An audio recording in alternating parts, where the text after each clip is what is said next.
નવનિયુક્ત જિલ્લા પ્રમુખ નરેશ ઠાકોરનો દિયોદર ઠાકોર સમાજ છાત્રાલય ખાતે સન્માન સમારોહ કાર્યક્રમ યોજાયો। બનાસકાંઠા જિલ્લામાંથી વિભાજન થયેલ નવા વાવથરા જિલ્લામાં ભારતીય જનતા પાર્ટી દ્વારા નવનિયુક્ત પ્રમુખ તરીકે નરેશ ઠાકોરને જવાબદારી સોંપવામાં આવી છે, જેમાં આજે નવનિયુક્ત જિલ્લા પ્રમુખ નરેશ ઠાકોરનો દિયોદર ઠાકોર સમાજ છાત્રાલય ખાતે સન્માન સમારોહ કાર્યક્રમ યોજાયો હતો, જેમાં દિયોદર ધારાસભ્ય કેસાજી ચૌહાણની હાજરીમાં યોજાયેલ સન્માન સમારોહમાં નવનિયુક્ત ભાજપ જિલ્લા પ્રમુખ નરેશ ઠાકોરે સૌ કોઈ કાર્યકરોનો આભાર વ્યક્ત કર્યો હતો। સભાને સંબોધન કરતા જિલ્લા પ્રમુખ નરેશ ઠાકોરે આવનાર તાલુકા જિલ્લા પંચાયતની ચૂંટણીમાં ત્રીજું એન્જિન સરકારને સોંપવાની જાહેરાત કરી હતી। ડબલ એન્જિનની સરકારને હવે વાવથરા જિલ્લામાંથી ત્રીજું એન્જિન આપવાનું આહવાન કરતા ડબલ એન્જિન હવે ત્રીજું એન્જિન જોડવાની વાતને લઈને વિશેષ ચર્ચાનો મુદ્દો બન્યો હતો। દિયોદર ઠાકોર સમાજ છાત્રાલય ખાતે યોજાયેલ ભારતીય જનતા પાર્ટીના સન્માન સમારોહમાં ભાજપના કાર્યકરોએ નવનિયુક્ત જિલ્લા પ્રમુખનું સન્માન કરી મજબૂત સંગઠન બનાવવા આહવાન કર્યું હતું। બનાસકાંઠા જિલ્લામાંથી વિભાજન થયેલ થરાદ વાવ જિલ્લામાં ભારતીય જનતા પાર્ટી દ્વારા નવનિયુક્ત પ્રમુખ તરીકે નરેશ ઠાકોરને જવાબદારી સોંપવામાં આવી છે, જેમાં આજે નવનિયુક્ત જિલ્લા પ્રમુખ નરેશ ઠાકોરનો દિયોદર ઠાકોર છાત્રાલય ખાતે સન્માન સમારોહ યોજાયો, જેમાં દિયોદર ધારાસભ્ય કેસાજી ચૌહાણની હાજરીમાં યોજાયેલ સન્માન સમારોહમાં નવનિયુક્ત ભાજપ જિલ્લા પ્રમુખ નરેશ ઠાકોરે સૌ કોઈ કાર્યકરોનો આભાર વ્યક્ત કર્યો હતો। સભાને સંબોધન કરતા જિલ્લા પ્રમુખ નરેશ ઠાકોરે આવનાર જિલ્લા તાલુકા પંચાયતની ચૂંટણીમાં ત્રીજું એન્જિન સરકારને સોંપવાની જાહેરાત કરી હતી।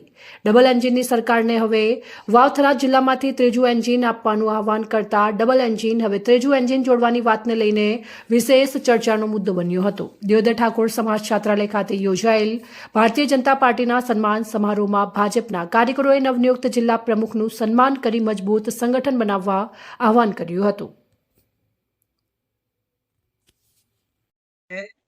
14 દિયોદર વિધાનસભા મત વિસ્તાર દ્વારા ભારતીય જનતા પાર્ટી દ્વારા દિયોદર ખાતે વાવથરા જિલ્લા ભારતીય જનતા પાર્ટીના નવા વરાયેલા જિલ્લા પ્રમુખ ડોક્ટર નરેશભાઈ ઠાકોરનો સન્માનનો કાર્યક્રમ રાખેલ।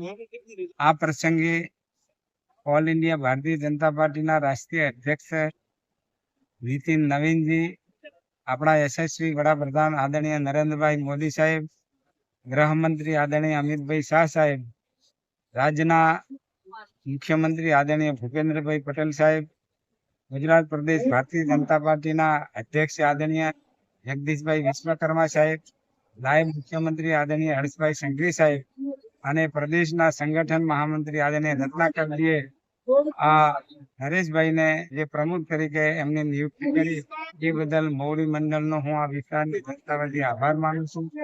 નરેશભાઈને ખૂબ શુભેચ્છાઓ પાઠવું છું અને એમના નેતૃત્વની અંદર આ જિલ્લાની અંદર સંગઠન ખૂબ મજબૂત થાય અને બધી આવનારી ચૂંટણીઓમાં ભારતીય જનતા પાર્ટીનો વિજય થાય એવી શુભેચ્છાઓ પાઠવું છું। સૌનો આભાર। ભારત માતા।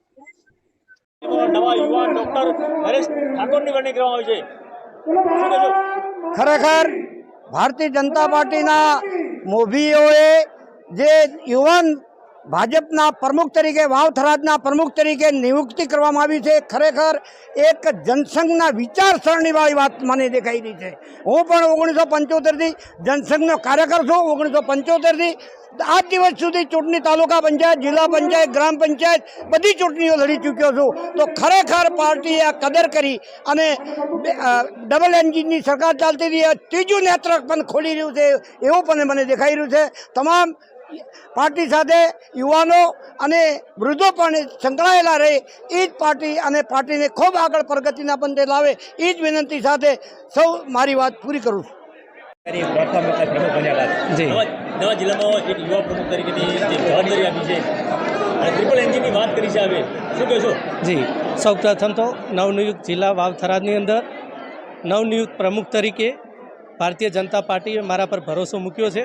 એ માટે કેન્દ્રીય નેતૃત્વમાં આપણા દેશના યશસ્વી પ્રધાનમંત્રી નરેન્દ્રભાઈ મોદી સાહેબ, દેશના ગૃહમંત્રી અમિતભાઈ શાહ સાહેબ તેમજ ભારતીય જનતા પાર્ટીના રાષ્ટ્રીય અધ્યક્ષ નીતિન નવીનજી અને ગુજરાતનું નેતૃત્વ ગુજરાત ભારતીય જનતા પાર્ટીના અધ્યક્ષ જગદીશભાઈ વિશ્વકર્મા સાહેબ, ગુજરાત સરકારના મુખ્યમંત્રી ભૂપેન્દ્રભાઈ પટેલ સાહેબ, ડેપ્યુટી સીએમ હર્ષભાઈ સંઘવી સાહેબ તેમજ સંગઠન મહામંત્રી રત્નાકરજીનો ખૂબ ખૂબ આભાર માનું છું કે આટલી નાની ઉંમરે ભારતીય જનતા પાર્ટીના વાવથરા જિલ્લાના પ્રમુખ તરીકેની મને જવાબદારી આપી છે.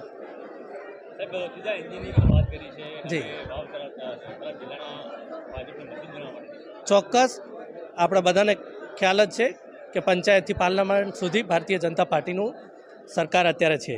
એ જ રીતે જેમ કે રાજ્ય અને કેન્દ્રની અંદર ભારતીય જનતા પાર્ટીની સરકારનું નેતૃત્વ છે, એ જ રીતે તાલુકા જિલ્લા પંચાયતની ચૂંટણી આગામી સમયે આવી રહી છે.